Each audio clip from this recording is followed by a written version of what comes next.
ব্যাগটা নিয়ে নিন। হ্যাঁ হ্যালো, দাঁড়াও 1 মিনিট দাঁড়াও।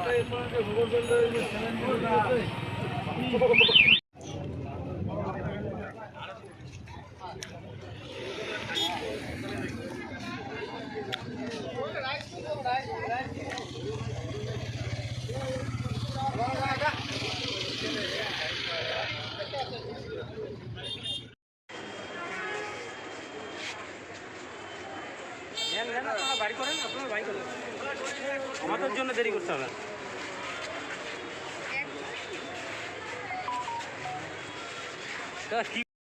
রানাঘাট থেকে তুলতে যাচ্ছিলাম, ঠিক আছে? হ্যাঁ কয়েকটা ছেলে তুলে উঠে ফাঁকা ফায়ার করে 3-4টা ব্যাগ নিয়ে হ্যাঁ আমাকে মেরেছে। এতগুলো লোক কাউকে মারেনি, শুধু আমাকে মেরেছে। ওরা কয়জন ছিল? আমি 2-3 জনকে দেখেছি। আপনাকে কী দিয়ে মেরেছে? আমাকে একটা কুড়ালের ডাটা দিয়ে মেরেছে, এখানে একটা লাঠি দিয়েছে, আর এই বুকের মধ্যে জোরে ঘষে দিয়েছে। আপনার নাম কি? আসলে আচ্ছা, আপনি কি গাড়ির দ্বিতীয় ড্রাইভার? আমি ফার্স্ট দেবো। First driver. আচ্ছা আচ্ছা, কী কী নিল ওরা? এসে সে কী বলতে নিল? আমার ব্যাগ নিয়ে গেছে। আচ্ছা, আচ্ছা। এইটুকুই জানি। আর গাড়িটা কোথা থেকে আসছিল? রানাঘাট থেকে। রানাঘাট থেকে কোচবিহার। ঠিক আছে।